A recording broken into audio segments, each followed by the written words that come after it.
Alors bonjour petit copain, alors du coup voilà vous avez sorti un album. Bon alors on y va. Bon il y a Catherine, allez, merci beaucoup, au revoir. Bon bah Teacup Monster du coup. Oui. 3. Salut. Bonsoir. Donc du coup qui fait qui est qui? Qui fait qui? Alors moi je veux bien jouer Vincent. Alors bah moi type je fais le chant, la guitare, le clavier. Ensuite on a Vincent. Moi c'est Vince, je fais la basse et les chœurs aussi. Moi c'est Simon, je fais la batterie et les chœurs. Donc vous chantez en anglais? Tout à fait. Qu'en anglais? Tout à fait. Il n'y a pas d'espoir qu'un jour il y ait des Tout à titres fait. en français. C'est marrant, on en discutait juste avant avec quelqu'un d'autre en interview. Ouais. T'as entendu? On vient de nous demander. Attends, faut qu'on te dise, faut qu'on te dise. Vous chantez qu'en anglais, mais il y a pas d'espoir que vous chantiez en français un jour. Tiens. On en discutait juste avant avec Daniel là, qui est d'origine américaine. Et du coup, bah oui, c'est un choix vraiment, dans le sens où c'est ce qu'on s'est toujours dit, c'est que nous, en tout cas, moi personnellement qui chante, et puis c'est valable aussi pour Vincent et Simon, peut-être Simon un peu moins, mais moi depuis gamin, j'ai jamais écouté de trucs en français, j'ai toujours été baigné dans un truc très musique anglo-saxon, dans tout le rock que j'ai écouté. Malheureusement, j'ai jamais trop pris mon pied sur des grosses références françaises que pourtant les gens m'ont beaucoup cité. Et voilà, les goûts, les couleurs font que bah, moi je me suis beaucoup reconnu là-dedans. Et j'ai essayé pendant un petit moment quand on était au Canada d'écrire en français pour pas finir bête quoi et me dire voilà. En plus les Québécois ils m'ont convaincu. Le français québécois ? Non mais ils m'ont convaincu, ils me disent le français c'est génial machin go go go. Je me suis pas éclaté du tout et ça a vraiment été le tournant où je me suis dit ouais non mais c'est sûr et certain je m'amuse là-dedans, ce qui implique beaucoup de travail parce que je suis pas d'origine anglaise quoi, et forcément bah ça implique beaucoup de boulot et je me remets en question sans arrêt pour l'accent pour essayer de progresser. Mais non c'est je pense que c'est une question de se calquer aussi sur nos influences et ce que j'ai envie de véhiculer à partir du moment où moi j'ai jamais été transcendé par des trucs que j'ai écoutés en français. Je vois pas à quel moment dans ce que moi je vais proposer aux gens, interpréter, j'aurais le sentiment de mentir. Sinon, tu vois, si moi j'ai jamais pris mon pied, je vois pas à quel moment je vais faire plaisir aux gens qui vont m'écouter, quoi. Donc ouais, ça se fait très naturellement. Et donc ça n'arrivera pas. Et donc non, voilà, pour répondre à la question, ça n'arrivera. Non mais attention. Non, c'est pas faute d'avoir essayé. Ne jamais dire jamais. Après, qui te dit ? Non, mais juste un titre. Non, mais ça pourrait... mais non, parce que justement, après, c'est ça le problème. Tu vois, c'est qu'à côté, moi, je suis streamer sur Twitch à côté. Je fais de la musique en live. D'accord. Une fois, j'ai chanté pour déconner. Tout le monde veut devenir un cadre des Aristochats en français, parce que c'était marrant. Combien de fois on me la redemande ? C'est sans arrêt, parce qu'en fait, à partir du moment où tu ouvres une porte, et les gens, tu peux pas leur en vouloir non plus, mais à partir du moment où ils aiment ça, ils ont envie que tu le fasses, on te le ressort tout le temps. En fait, pour moi, mettre un titre en français, ce serait nous mettre une balle dans le pied parce qu'en fait on va te leur demander tout le temps, ça va pas me faire plaisir spécialement de le faire tout le temps ou tous les jours, tu vois, et donc non, mais après je sais pas moi, dans 10 ans admettons type je sais pas, c'est la révélation d'un coup, passion pour le français, et là je vois les gars, je fais les gars, si j'ai envie d'écrire et de chanter en français. non mais je dis pas ne jamais dire jamais, hein. Pour l'instant c'est pas prévu, hein, mais c'est bien en anglais, hein, pareil. Non, mais moi, pourquoi pas. Du moment que c'est un truc dans lequel on s'éclate, c'est le principal. Ouais. Vous êtes tous franciliens, tous les trois. Ouais. Vous venez d'où ? On a fait le lycée à Mency ensemble avec Vince. Ouais. Maintenant il est un peu plus loin dans le 77 ou 91 77 maintenant. Ouais. Tout à l'heure j'ai failli me faire refouler. Ils ont vu la plaque 77, ils ont dit toujours 91. Ça passera pas ici. Non, je sais pourquoi. Parce que 77 ils savent pas conduire. Ouais, je sais. Alors franchement. C'est vrai ça ? Non mais oui. Non mais c'est pas une légende en fait. Mais je sais pas d'où ça vient. Parce que les auto-écoles sont pas très bonnes certainement. Ah ouais, j'en sais rien. En j'apprends des trucs. Si. Et du coup après moi j'ai réussi à dire que 91 c'était dans le cœur et donc ça passait. Mais non ouais, du coup on vient du lycée de Mency tous les deux. Enfin on habitait à Mency, lui à Fontenay. Et bon maintenant après la vie on fait d'autres choses. Maintenant moi j'habite dans le 77 vers Fontainebleau. Simon, parlez-nous du 93. Parlez-nous du 93, Simon. Voilà, c'est ça. Moi, je viens de Seine-Saint-Denis, du coup, ouais, c'est ça. C'est de la bombe là-bas. Bébé. Ah, tu habites encore là-bas ? Ouais. D'accord. Vous arrivez à vous voir pour les répétitions ? Oui, carrément. Bah, après 4 heures de transport, j'arrive en répétition, frais comme un gardon. Je suis prêt à jouer. Et puis voilà. Puis je dors dans le train, du coup, pour rentrer chez moi. C'est parfait. Qu'est-ce qui dort, du coup ?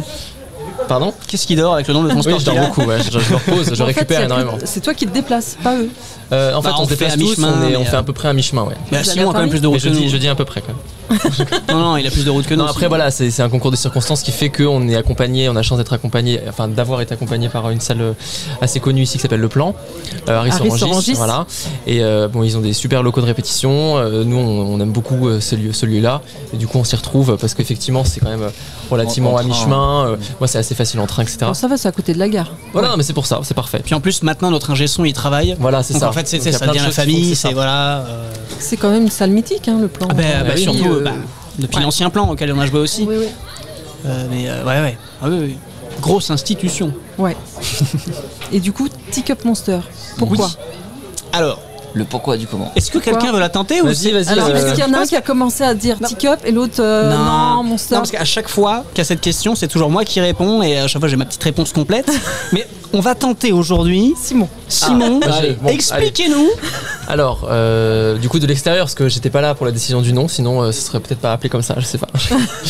Mais Sinon, ça s'appelait Simon and the Band. Simone. Non, mais du coup, de ce que j'ai compris, c'est que voilà, c'est quand bon, non, vas-y, explique-toi. En fait, c'est tellement intime, c'est pas intime, mais c'est tellement ça me constitue tellement que voilà. Ouais, il faut préciser que Simon est arrivé après. Je suis arrivé plus tard dans le Il est projet, arrivé un peu plus tard. Mais Vincent. ok, j'y vais, je me lance. Allez. Je la tente. Non, en fait, avec Antoine, on se connaît depuis le lycée et on joue ensemble depuis le lycée, depuis les premiers groupes du lycée. Donc vraiment les premiers groupes où ça ressemble à rien. Dans un garage. Exactement. Voilà. Exactement. Voilà, un garage pas chauffé, donc l'hiver vraiment c'est très tendu. Et bien humide. Et bien humide. Et en fait, voilà, après on a commencé à faire ça un peu plus sérieusement. Et puis, donc on a commencé à faire pas mal de concerts, etc. On est parti donc au Canada, donc on mentionnait tout à l'heure. On est parti 1 an. Au Québec ou au Canada? À Montréal. anglais À Montréal. Québec. À Montréal. Après, voilà. Et en fait, quand on est revenu, on s'est dit qu'on remettrait en fait le projet un peu à zéro. Donc on était avec un ancien batteur. Et on s'est dit qu'on repartirait un peu du début parce qu'en fait ça faisait une belle transition. Et puis on avait pas mal évolué musicalement aux influences qu'on avait récupérées là-bas, etc. Et donc on a commencé à reprendre un peu dans le réseau et on rejouait pas mal. Ça, c'est le moment où on s'est appelé Teacup Monster. Et là, c'est là où on s'est appelé Teacup Monster. Et pourquoi on s'appelait Teacup Monster? En fait, parce que on a des tronches de gentils. Tu vois, on est tous sages. On est tous Oui, sages. c'est vrai. On a des tronches de premier de la classe. Et en fait. Et on est gentil. Et on est gentil. Non, mais faut le dire, hein. On n'est pas des rockers. Voilà. On va s'appeler ça comme ça. Et en fait, par contre, quand on montait sur scène, en fait, vraiment, on faisait comme on a fait tout à l'heure. On lâche les chevaux, quoi. Donc vraiment, on s'éclate. On envoie. Et en fait, une des remarques qu'on recevait souvent après les concerts, c'était genre, en fait, on vous a pas vu arriver, quoi. On vous a vu arriver, vous étiez tout gentil dans votre coin, machin bidule. Pouf, sur scène, ça explose. Et puis dès que vous sortez sur scène, pouf, tout comme des petits penauds, quoi. Et en fait, du coup, Teacup Monster, c'est un peu cette idée-là, c'est-à-dire qu'il y a le côté Teacup, c'est aussi relatif aussi aux influences musicales. C'est-à-dire qu'on a beaucoup écouté de British et d'américains. Notamment parce qu'on a écouté tous les deux beaucoup d'anglais, Simon aussi je pense. Et en fait, voilà, il y a ce côté un peu Teacup, on est un peu voilà tout serré, tout mignon, machin, tu vois, tout la tasse de thé quoi. Et après il y a le côté Monster qui est beaucoup plus américain, beaucoup plus rentre dedans, etc. Et je pense que voilà, ça nous marquait pas mal. Et ceci dit, ça colle aussi à Simon qui a une tête tout à fait de gentil. Oui, mais c'est vrai. Non, mais c'est vrai que. C'est vrai. Et qui sur scène avoine comme il faut. Donc voilà pourquoi Teacup Monster. Non mais je trouve que Vincent s'en est très bien sorti. Du coup, c'était une première. Peut-être que je déléguerai la réponse à l'avenir. Moi j'ai fait un échouage monumental par contre quand même. Ouais mais Simon, on te reproposera quand même le truc. Oui, parce que je vais j'y crois. retenter, ouais. Je vais travailler ça. Et donc, quelles sont vos influences? Qui vous a donné envie de faire du rock? Waouh. Alors qui nous a donné envie de faire du rock dans ce qu'on a écouté? Ouais. Ouais. Les influences musicales. Ouais. Tout petit et puis plus grand et puis. Oh là là, les influences. Avec Vince, on a beaucoup écouté les Red Hot. Ça à fond. Je pense que ça a été. En vrai, les Red Hot, je pense que c'est un peu les idoles qui m'ont donné envie de faire surtout beaucoup de live. En fait, c'est le côté, tu vois, un groupe aussi connu qui fait des si grosses scènes et qui se permet autant de trucs live pas calibrés, quoi. Ça joue pas au clic, ça met des pains, ça tente des trucs, ça jam. Et en fait, les mecs s'éclatent alors que pourtant, ils ont des singles interplanétaires, ils jouent devant des centaines de milliers de personnes, mais t'as quand même ce truc-là. Et moi, j'ai toujours trouvé ça ouf. Ce que pouvaient présenter les Red Hot en live et je pense que c'est une des grosses influences qu'on a. Après on a écouté beaucoup les Queens of Stone Age, Foo Fighters, tous les gros ricains, Placebo pour les trucs british, moi que j'ai beaucoup écouté, les Cooks et tout, enfin même si c'est moins rock, Monkeys, mais les Cooks. Les Strokes. Non, tout ça. Georges Brassens. Georges Brassens, Mireille Mathieu, Chantal Goya. À fond. Voilà, non. Non, Brassens, ça matchait bien, je trouve. C'est Brassens, au niveau. C'est un rocker dans l'âme. Mais Chantal Goya, vraiment? Ah ouais, le jour où j'ai entendu ce matin, ça m'a changé ma vie. Je me suis dit, je referai une reprise métal de ce morceau un jour sur scène. Et c'est pour ça qu'on est là aujourd'hui. C'est qu'on essaye de. Faut vous annoncer notre prochain single. Mais du coup en anglais. Ouais. Mais bon, This Morning Rabbit, bof quoi. Non, on travaille. On n'a pas encore l'arrangement, mais on y bosse. On y travaille. Et qui compose dans le groupe? Que ce soit musique, chant? C'est tous? Ou quelqu'un en particulier écrit les textes? En fait, on a testé plein de trucs. Il y a eu une phase où on jammait beaucoup. On improvisait. Le chant, j'ai plus ou moins toujours gardé ça de mon côté. En mode, en fait, les gens composent très différemment, je pense, suivant les groupes. Nous, on est quand même très basé sur, d'abord, on fait la musique. Et ensuite, je me débrouille pour trouver un chant dessus. Ça, ça a jamais changé. On a fait beaucoup de jams comme ça. Pendant un moment, je suis arrivé aussi avec des compos un peu plus toutes faites. Je pense notamment tester à l'époque de It Doesn't Tonight, Communication et tout ça. Et après, on s'est plus recalé sur... je pense globalement, c'est... vous m'arrêtez si je me trompe, mais c'est en fait, on a plus ou moins des idées de titres en tête, qui soient aboutis ou pas. Et on l'amène. Et ensuite on voit comment les autres réagissent, c'est ce qu'ils en font. Et en fait, à la fin, c'est ce qui fait le produit final. Quoi. C'est tous les trois. En tout cas, sur la musique. Après, effectivement, pour le chant, c'est Antoine qui chante, donc c'est plus délicat pour nous de nous mettre. Le seul truc après, on peut intervenir, c'est s'il fait des chants qui nous plaisent pas trop, qui collent pas trop, on va lui dire, c'est vrai que si j'arrive en disant tiens pour le refrain, j'avais pensé à ça, et ils me disent c'est bof, je suis pas là en mode non, ça va être comme ça le refrain. Quoi, non. Là, je suis en mode ah bon merde, c'est pas bien. Ah ouais, dommage. Mais non, forcément. Après, il y a la validation. Il faut que tout le monde sur scène puisse jouer des morceaux qui nous plaisent quoi. Si t'es là à jouer de la batterie derrière un morceau, tu te dis il est quand même pas bien ce morceau. Il est quand même bien nul. Il est quand même à chier celui-là. Enfin, chaque fois qu'il chante, ça passe pas. C'est moche.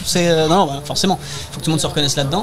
C'est quand même un projet où on est trois. Après, libre à moi de me faire plus plaisir sur mon projet solo, faire ce que je veux machin. Quand on est avec T-Cup, au contraire, c'est pour ça que j'amorçais le truc de à l'époque, j'avais tenté aussi d'amener des trucs un peu tout fait moi tout seul, et c'est un truc que j'ai dégagé un peu du process de création parce que c'est quand même plus sympa pour T-Cup Monster de se dire on bosse en répète, on voit les trucs et c'est les trucs qui viennent de nous trois qu'on va développer sur lesquels je vais mettre des chants.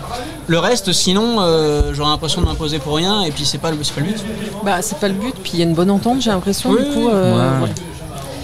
Quels sont les projets là pour 2021, 2022, un album, un EP? C'est toujours cocasse cette petite réponse. 2022, tous les groupes m'ont dit 2022. À tes souhaits, Simon. Alors là, les projets. Alors un bon petit Covid pour tout le monde déjà. Covid, n'hésitez pas, il est sur ce micro actuellement. Exactement. N'hésitez pas à récupérer. Non. Après, en fait, nous là, ça fait du coup, on a fait une espèce de pause déjà suite au Covid. Et puis aussi par rapport à nos chemins de vie, peut-être 6 mois avant le Covid, où voilà, on s'est consacré à... Ça, on a déjà un peu fait une pause. Ouais, c'est ça, on s'est consacré chacun à d'autres projets. En solo oui, alors en solo pour certains, type a commencé son projet solo qui décolle bien. Moi, je suis accompagnateur de projets sur d'autres, pour d'autres groupes, etc. Et donc du coup, voilà, on a pris un peu de distance par rapport à ce projet-là, tout en se disant que de toute façon, à un moment donné, ça allait repartir parce que l'envie était quand même là. Et là, le fait de rejouer ce soir après 1 an et demi, quasiment, bien sûr. sans faire de concert, ça donne envie. Et là, je pense qu'on se retrouve là-dessus, quoi, sur le fait que là, on a envie de reprendre les concerts. Et après, sous quelle forme on va se remettre à sortir des choses, on ne sait pas encore.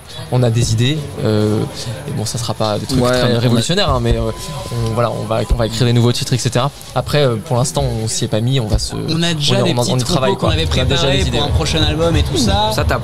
Après, on va voir ce qu'on va faire. De toute façon, on était en discussion en ce moment. Là, c'était un peu la période où on se remet tous dans le bain. En gros, on se remet tous autour de la table et on se dit qu'est-ce qu'on fait pour les 2 prochaines années. Prochainement, mais du coup, et vos fans, ils vous suivent sur tous les réseaux sociaux, j'imagine. Et du coup, ils vont avoir l'info.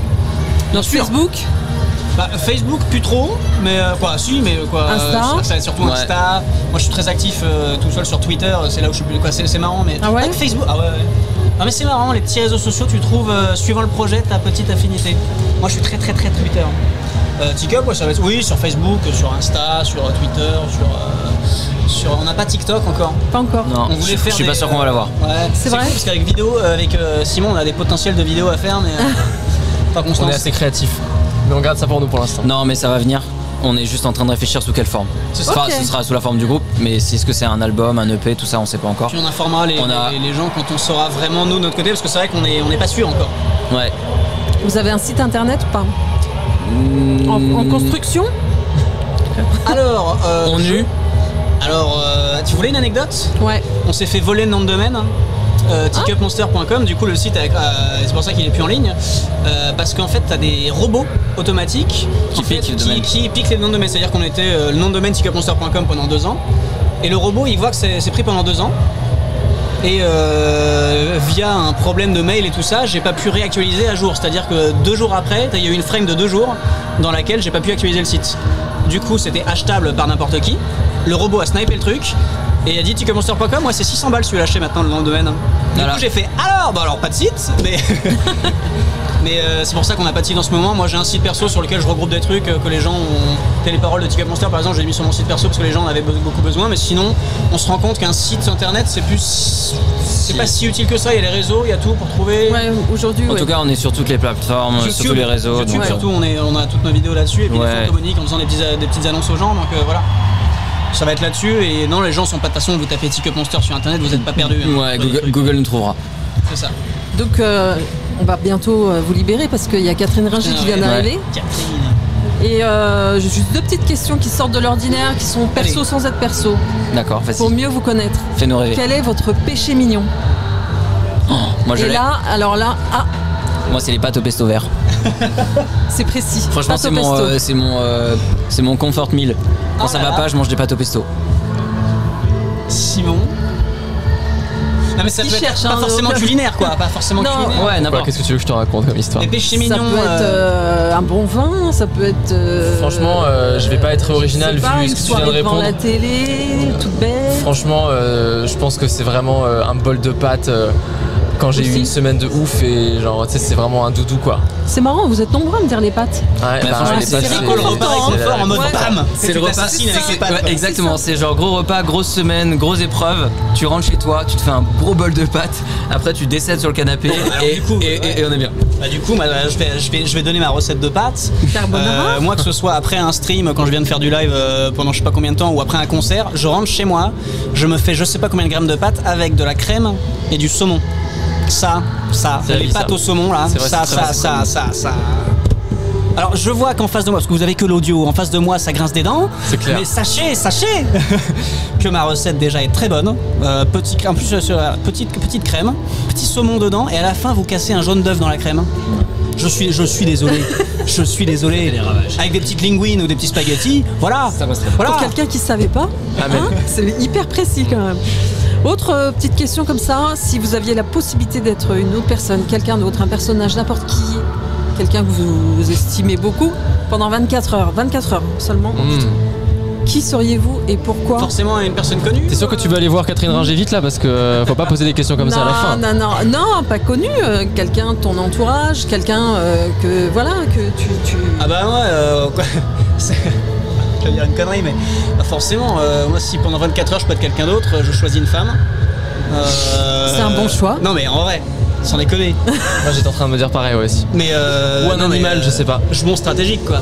Après qui punaise, attends parce que se contenterait pas Chantal Goya. Voilà. Non, je sais pas. Moi ça fait plus le mec rêveur mais un astronaute quoi.